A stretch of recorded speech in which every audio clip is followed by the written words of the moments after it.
are here in Connecticut and reaching into New York? Right now, we've sent 9 volunteers down to not only Lower Connecticut, but New York to the affected areas.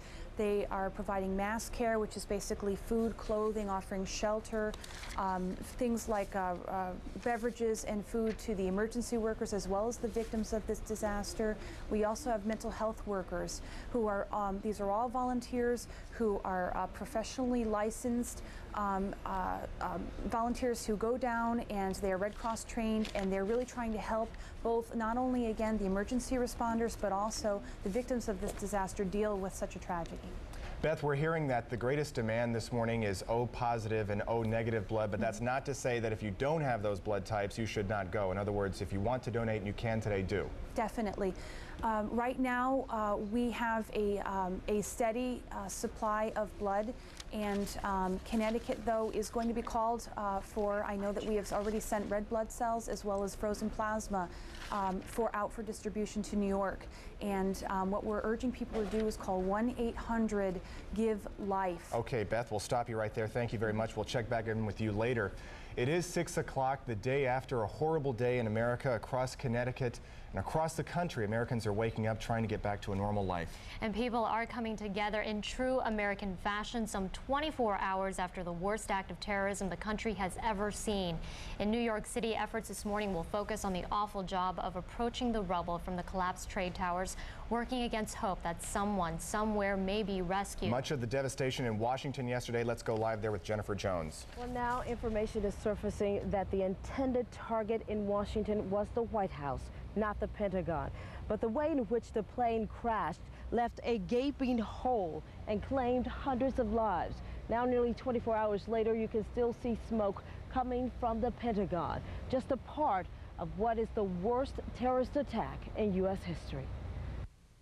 This is the scene as crews continue to search for survivors and victims. A thick coating of dust covers the wasteland of twisted steel and rubble, the remains of what was once a shining symbol of America. Just yesterday, the screams of panic and faces of horror were like scenes from a movie. Real-life terror as 2 hijacked airliners carrying scores of passengers slammed into the Twin Towers of New York's World Trade Center. Chaos. It's just chaos out here, it really is. So the Twin Towers fall. It's amazing. It's crazy. Meanwhile, in Washington, the Pentagon also came under attack when a 3rd hijacked plane crashed into the sprawling military complex, killing as many as 800 people. And yet, a 4th hijacked passenger plane was reduced to rubble after it crashed south of Pittsburgh, a final blow that may have spared the presidential retreat of Camp David, the alleged target. In the aftermath, President Bush made it clear that justice will prevail for those who are responsible. We will make no distinction between the terrorists who committed these acts and those who harbor them. Back in New York, emergency crews are working at their grim task. While the full extent of the damage and loss of life remains unknown, the heart of America has been changed forever. Rescue workers have set up a makeshift morgue outside of the Pentagon as they work to pull more bodies from the debris. Live in Washington, Jennifer Jones. Now back to you. All right, thanks, Jennifer. State offices were closed and state buildings were evacuated after the attacks. The State Armory in Hartford has now been set up as a state office of emergency management. Governor Rowland is expected to address the state in 1 hour from now at 7 o'clock this morning.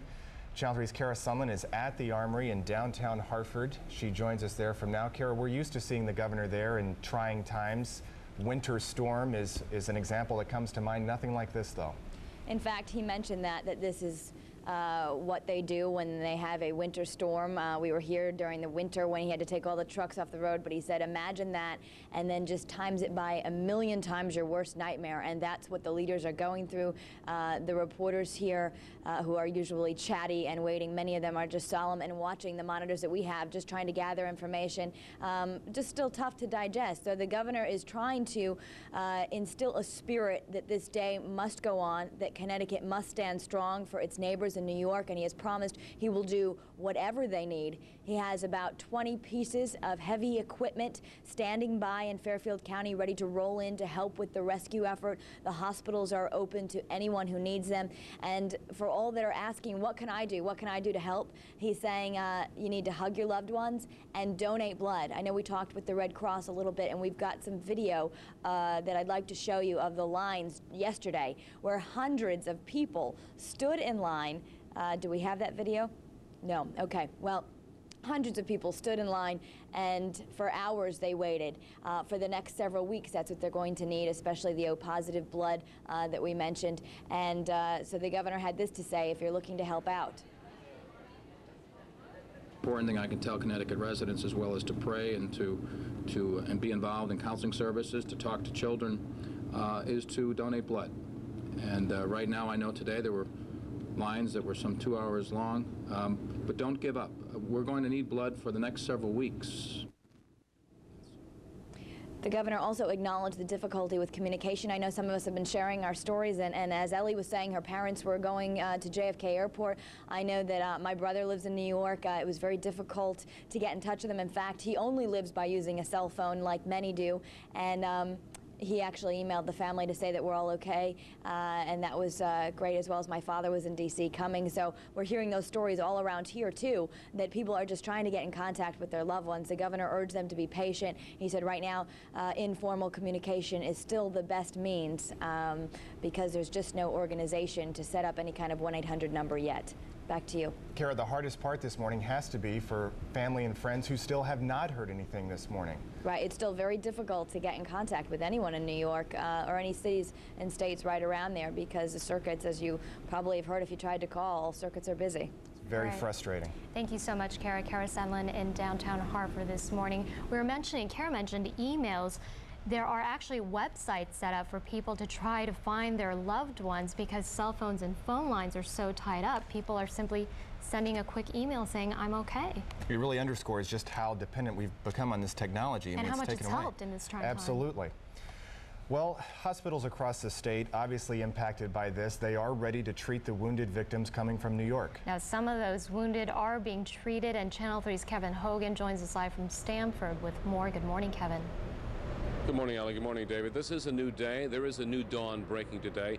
And part of Connecticut's coordinating effort to assist New York City in returning to normalcy is being organized from right here. The state OEM, the Office of Emergency Management, has established a command post here at the Stamford train station. And there are other signs that everything is getting back to normal. Tractor trailers are again rolling on I-95, both north and southbound, delivering goods as well as service to both Connecticut and New York. Commuters are beginning their daily trek into and out of New York just as they've done every day. And last night we witnessed right here from this very platform other reassuring signs as those commuters who were down in lower Manhattan came back home into the arms of loved ones and looking for medical care. As commuters got off in Stamford, they were warmly greeted and held tightly by loved ones who had feared the worst. This scene was repeated again and again. At Stamford Hospital, emergency crews stood by, ready to provide medical assistance. 2 people were treated and released for respiratory ailments suffered by the dusty debris. Lenora Lloyd was working at Chase Plaza. She suffered splinters in her eye.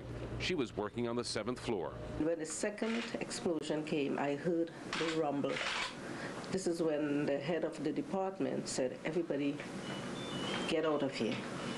So I picked up my bag and we all ran down to the plaza. Plaza is a big open place where we could see the World Trade Center. And I stood there watching this building burning. It burned for a little while. I left and I came back to meet my friends, my co-workers on the plaza. They were all gone. And as I turned around, I just saw this building coming down. And last night, before we finished our broadcast here, one of the last commuter trains that pulled out of New York, heading towards New Haven, pulled up and off came my nephew, David Hogan, who's a conductor, a young conductor on Metro North Railroad. And he asked me, hey, Uncle Kevin, what's up? And I said, David, everything's going to be fine. And that actually mimics what the chaplain for the Stamford Police Department told me. Have faith, because everybody who's coming into and out today of New York will have to have faith in order to get by. David and Ellie, back to you. All right. Glad to hear he's okay, Kevin. Thank you very much, Kevin Hogan. He's doing fine. Good. Good to hear it. We'll check back in with you later, Kevin. Kevin in Stamford this morning. Thanks so much, Kevin. Hundreds of firefighters were killed yesterday while they were trying to save others at the World Trade Center. In a show of solidarity, 22 Hartford firefighters have packed up and driven down to New York to do what they can to help. They took a ladder truck and rescue equipment. An EMS coordinator from Hartford Hospital is also in New York helping out this morning. Search crews are digging through the rubble of the World Trade Center this morning. Up to 11,000 firefighters were called to the chaotic scene. Now, some of them have the horrible job today of searching for their own co-workers. Channel 3's Tasha Jamerson is in New York City this morning in Midtown with more on this part of the story. Tasha, good morning. Good morning, David. Good morning, Ella. You know, the sun is just starting to peak over the horizon here. The city's starting to wake up. I'm guessing the city really never slept.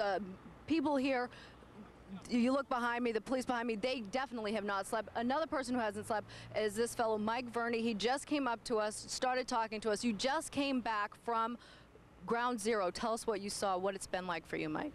I really can't explain to you what I've seen. It's just beyond anyone's imagination. You have cops and firemen walking, contributing to the rescue attempt, and just dazed. They can't believe what they see themselves. There's just mountains and mountains of rubble and chunks of building and whole stories still intact, sitting in the street. There's automobiles just burnt beyond recognition. Now, you were saying You can't even imagine. You've never seen anything like this, even in the movies. It's unbelievable. I have to mention that Mike has soot on his feet, the soot that we are getting so used to seeing. You also smell like smoke. I mean, is it just overwhelming there? Yes. You can't walk through there without a face mask on. It's just, it's so visible what's floating around in the air. It's going to take a long time for the city to clean this up alone. How long have you been here, Mike? Since about 10 o'clock yesterday morning. And you have not slept at all? No, not a wink. I've tried. I can't get this out of my head.